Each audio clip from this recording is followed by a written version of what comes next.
Anak-anak sekolah minggu, kita akan mendengarkan cerita Alkitab pada minggu ini. Mari persiapkan hati dan pikiranmu, kita berdoa. Damai sejahtera Allah yang melampaui segala akal, kiranya memelihara hati dan pikiranmu dalam Kristus Yesus Tuhan kita. Amin. Firman Tuhan yang menjadi nas cerita Alkitab tertulis di Yehezkiel pasal 34 ayat 20 sampai dengan ayat 24. Yehezkiel perjanjian lama atau baru? Ayo bersuara dari rumah. Pasti anak-anak sekolah minggunya pada pintar-pintar karena tahu Yehezkiel tertulis dalam perjanjian lama. Mari sudah dibuka Alkitabnya. Kita membaca secara bersama-sama dari ayat 20 sampai dengan ayat yang ke-24. Oleh sebab itu, beginilah firman Tuhan Allah terhadap mereka. Sesungguhnya aku sendiri akan menjadi hakim antara domba yang gemuk dan domba yang kurus. Karena semua yang lemah, kamu desak dengan lambung dan bahumu, serta kamu tanduk dengan tandukmu, sehingga kamu menghalau mereka kemana-mana. Maka aku akan menyelamatkan domba-dombaku, supaya mereka tidak lagi menjadi mangsa, dan aku akan menjadi hakim antara domba dan domba. Aku akan mengangkat atas mereka seorang gembala, Daud hambaku, yang akan menggembalakan mereka.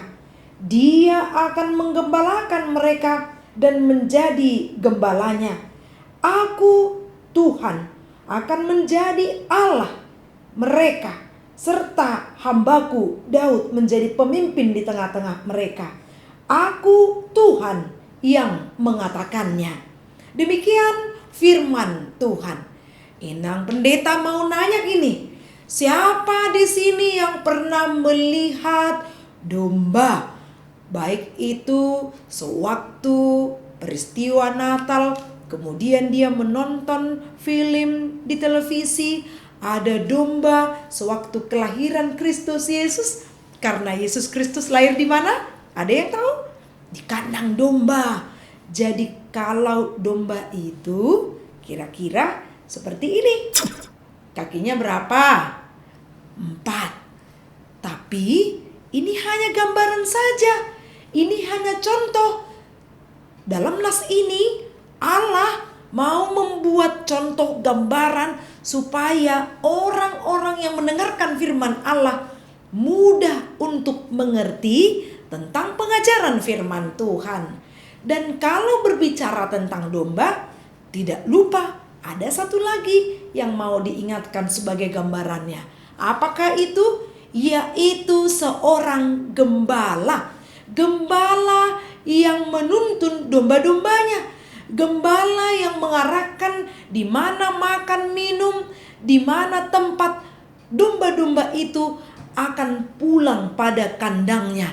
Itulah tugas gembala yang baik. Ternyata gembala yang baik itu, pernah dengar lagu di Kidung Jemaat? Gembala baik bersuling nan merdu. Atau dalam buku Ende juga ada, Tuhan Yesus si Parmahan. Si Parmahan itu adalah gembala. Dialah yang menggembalakan domba-domba supaya tahu mana jalan yang benar dan mana tindakan yang benar, tahu di mana tempat makan dan minumnya, karena gembala akan memenuhi kebutuhan dari domba-dombanya. Jadi siapakah gembala yang baik yang seutuhnya? Itu adalah Allah kita yang sangat-sangat luar biasa baik.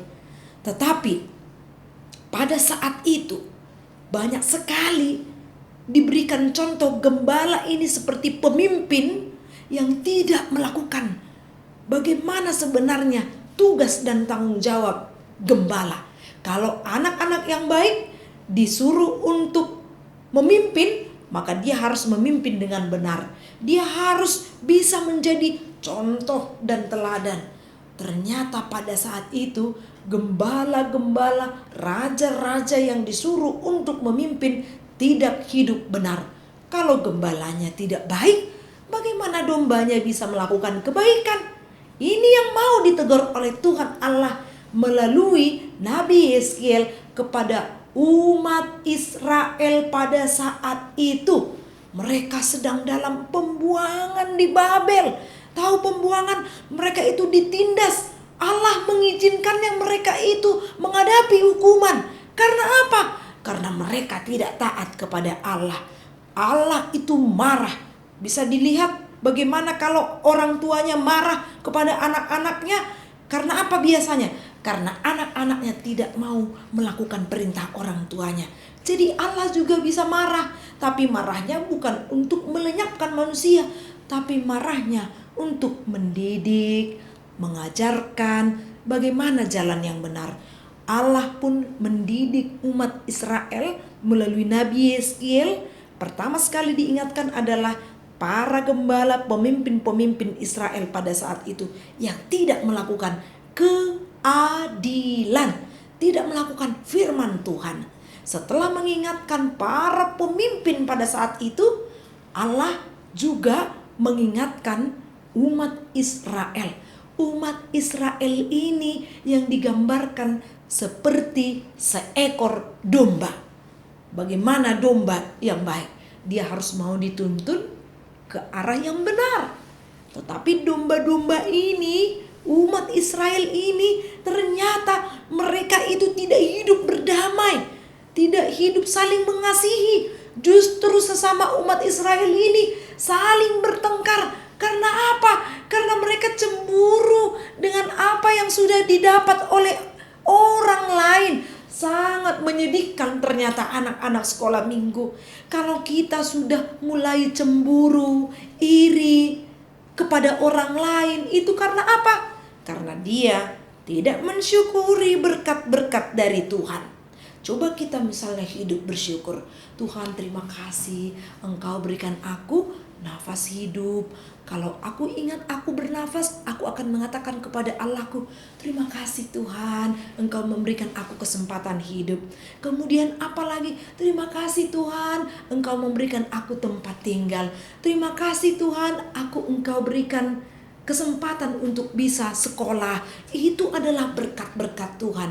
Bukan cemburu melihat orang lain lebih kaya, lebih pintar, kita cemburu, merasa kita yang harus lebih hebat. Itu bukan anak-anak Tuhan.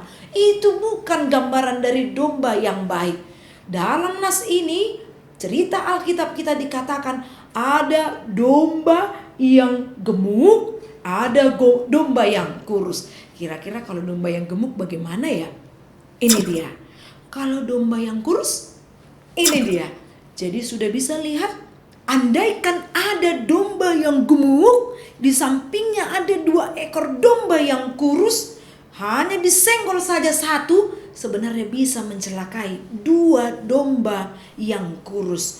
Maka Inang Pendeta mau ingatkan, jangan coba-coba melakukan kecemburuan ataupun menumbuhkan iri di dalam hati. Itu tidak baik. Kalau kita tidak bersyukur, pasti lebih sering cemburu. Setelah cemburu, akan lebih parah lagi, iri kepada orang lain dan berusaha untuk merebut apa yang dimiliki oleh orang lain. Akhirnya kita ngapain? Kita akan membuli. Pernah tahu apa arti membuli? Ini membuli, ini betul-betul mengejek, menghina orang lain yang berusaha untuk membuat dia sampai sakit hati. Itu tidak baik. Itu tidak perlu dilakukan seperti umat Israel. Nanti Allah marah. Karena apa? Karena kita tidak bisa menunjukkan aku yang lebih hebat, aku yang lebih gagah, aku yang lebih ganteng, aku yang lebih cantik, aku yang lebih pintar. Itu tidak perlu untuk dilakukan. Tetapi sebagai anak-anak Tuhan, ingat, kita sama di hadapan Tuhan. Pada minggu ini kita akan memasuki ujung tahun gerejawi. Kalau gereja orang dewasa biasanya dibacakan ini nama-nama orang yang meninggal dalam 1 tahun ini. Maka kalau dibacakan nama orang-orang meninggal, bukan mau membuat orang yang kehilangan yang dikasihinya menjadi menangis. Aku jadi ingat lagi orang tuaku, temanku yang sudah meninggal. Oh bukan, tetapi gereja itu mau mengingatkan semua orang pasti akan mati, meninggalkan dunia ini.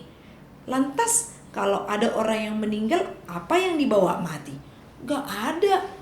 Dia gak tahu lagi. Dimasukkan ke dalam peti mati, dia gak tahu lagi.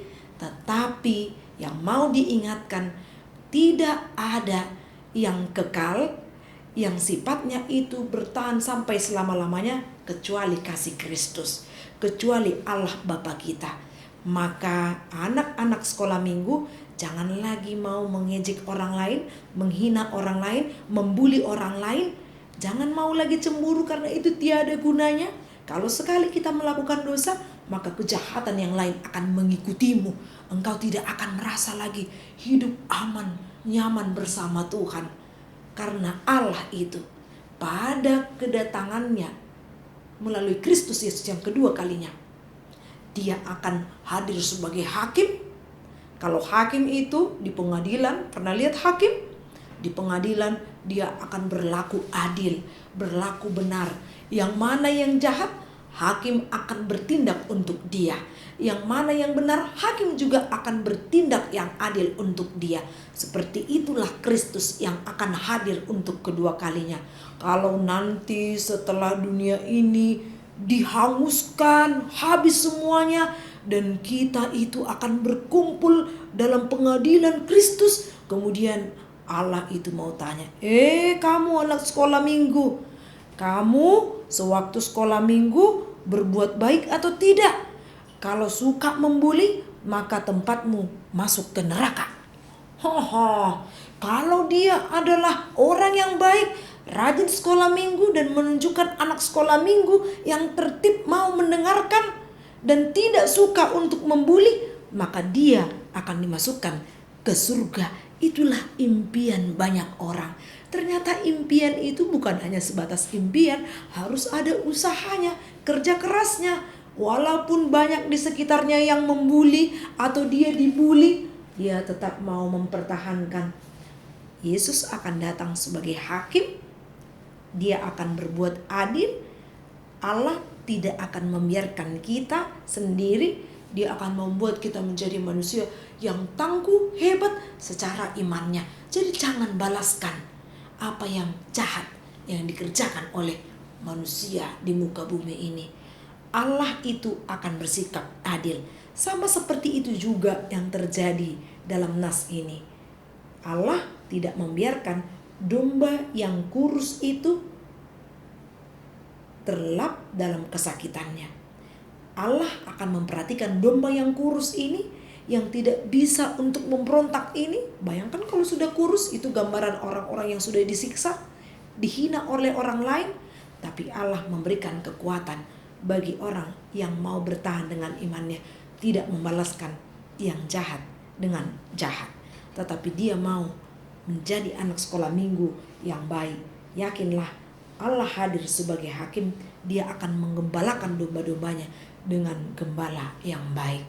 Amin, kita berdoa. Bapa yang baik, terima kasih untuk firman-Mu yang sudah kami dengarkan saat ini. Biarlah Engkau tetap menjadi gembala yang baik dalam hidup kami, menggembalakan kami domba-domba-Mu ke jalan yang benar, dan kami memperoleh kenyamanan, keamanan, kesejahteraan yang daripada Tuhan. Berkati orang tua kami, guru-guru sekolah minggu yang mendidik anak-anak sekolah minggu, dan para pendeta, supaya anak-anak sekolah minggu mau mengikut Engkau sebagai gembala yang baik. Inilah doa kami dalam nama Kristus Yesus. Amin.